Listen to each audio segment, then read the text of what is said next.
안녕하세요. 아스코 2021에서 공개된 리보세라닙의 가남 OS는 20개월을 웃돌았다고 합니다. 가남 임상 이상 앱스트랙을 찾아보겠습니다. 레스큐라는 임상시험이 있는데요. 페이스 2 트라이얼이라고 적혀있죠. 캄렐리 주맙과 아파티닙 병용요법으로 진행한 임상시험입니다. HCC에 대해서 진행했고요. 미디엄 OS가 20.1개월로 20개월을 웃도른 걸로 보아 뉴스 기사에서 다룬 앱스트랙은 이걸 다룬 걸로 보입니다. 퍼스트 라인 코호트가 20.1개월이었고요. 세컨드 라인 코호트는 21.8개월입니다. 신기하게도 퍼스트 라인이 세컨드 라인보다 OS가 더 길죠? 그룹이 나뉘어져 있죠. 퍼스트 라인은 70명의 환자를 대상으로 했습니다. 그리고 세컨드 라인은 120명의 환자를 대상으로 했습니다. 그러면 70명 더하기 120명 하면 총 환자 수는 190명이겠네요. 네, 토럴 퍼플레이션은 190명이라고 합니다. 임상시험의 정보를 좀 더 자세히 보겠습니다. 2018년 3월 13일에 First Posted 된 임상시험입니다. 스폰서는 항서제약인 걸 알 수 있고요. 중국에서 임상시험을 많이 진행하죠.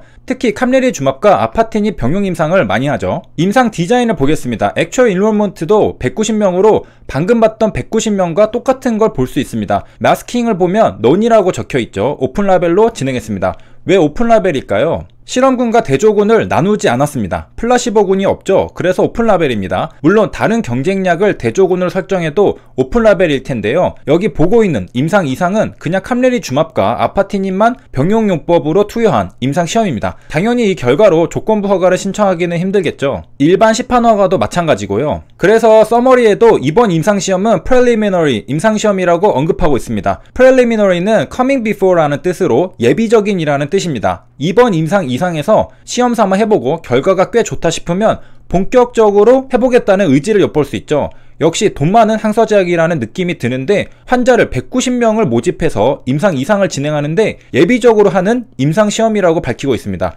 이 정도는 간단한 테스트라는 것이죠. 다른 중소제약사는 임상시험 한 번 하기에도 벅찬데 말이죠. 역시 돈 많은 게 최고입니다. 임상시험을 엄청나게 하는데 그중 좋은 결과를 뽑아내는 건 일도 아닐 겁니다. 물론 효율성이 좀 떨어지겠죠. 아마 최대수의 기업은 이걸 보고 체리피킹 할 수 있는 HLB가 아닐까 싶기도 합니다. 플라시보군이 없다 보니까 얼로케이션도 당연히 없습니다. 옆에 NA라고 적혀있죠. 무슨 뜻일까요? Not applicable 또는 not available 이라는 뜻입니다. 한국말로는 해당 사항 없음이라는 뜻이죠. 그러니까 랜덤하게 얼로케이션 하지 않았다는 것입니다. 왜? 실험군과 대조군을 나누지 않았으니까 말이죠. 그렇다고 아무 의미 없는 임상시험일 수는 없습니다. 왜? 이번 임상 이상에 참여한 환자들은 소라페닙에 실패한 환자들입니다. 소라페닙을 사용했는데도 암이 커져서 failed, 실패한 환자들 또는 소라페닙의 독성을 견디지 못해서 즉 intolerable 해서 임상시험을 중단한 환자들이 참여한 임상시험입니다. 그러니까 여기에서 만약에 암이 줄어들었거나 어떤 치료에 진전이 있었다면 의미가 있죠. 왜냐하면 소라페닙에 실패했는데 캄렐리 주맙과 아파티닙을 병용요법으로 투여하니까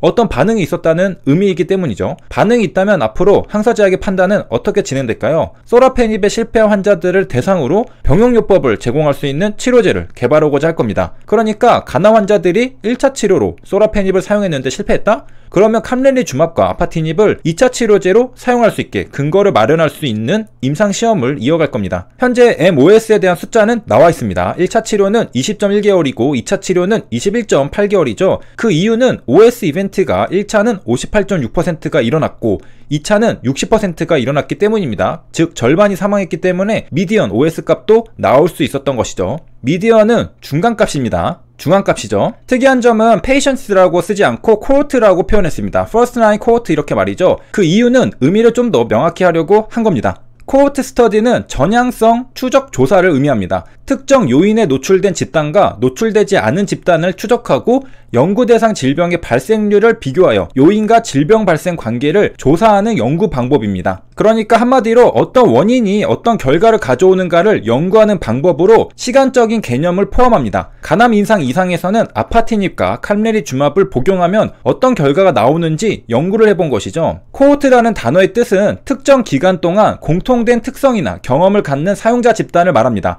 임상 기간이라는 특정 기간 동안 해당 환자들은 함께하죠. 그리고 아파티닙과 캄렐리 주맙을 투여받는 공통된 특성과 경험을 가집니다. 같은 임상 기간 동안 캄렐리 주맙과 아파티닙을 투여받기 때문에 코호트라고 부르는 겁니다. 그런데 190명 중에 70명은 1차 치료제로 투여받느냐, 120명은 2차 치료제로 투여받느냐는 다르죠. 같은 임상시험에 참여했다 하더라도 미세하게 다릅니다. 어떤 환자는 이게 첫 번째 치료고요, 또 다른 환자는 이게 두 번째 치료입니다. 그래서 퍼스트 라인 코호트가 따로 있고 세컨드 라인 코호트가 따로 있는 겁니다. 그러니까 여기 임상에서는 코호트가 두 그룹이 있는 겁니다. 1차 치료 코호트와 2차 치료 코호트가 말이죠. 같은 기간 동안 임상시험을 진행하는 건 맞지만 1차로 투여받느냐, 2차로 투여받느냐는 다릅니다. 그래서 1차로 투여받는 게 공통적인 그룹들은 퍼스트 라인 코호트로 따로 부르고 2차로 투여받는 게 공통적인 그룹들은 세컨드 라인 코호트로 구분하여 부르는 겁니다. 코로나에서도 코호트 격리라는 말이 자주 등장합니다. 같은 코로나에 걸린 사람들만 모아서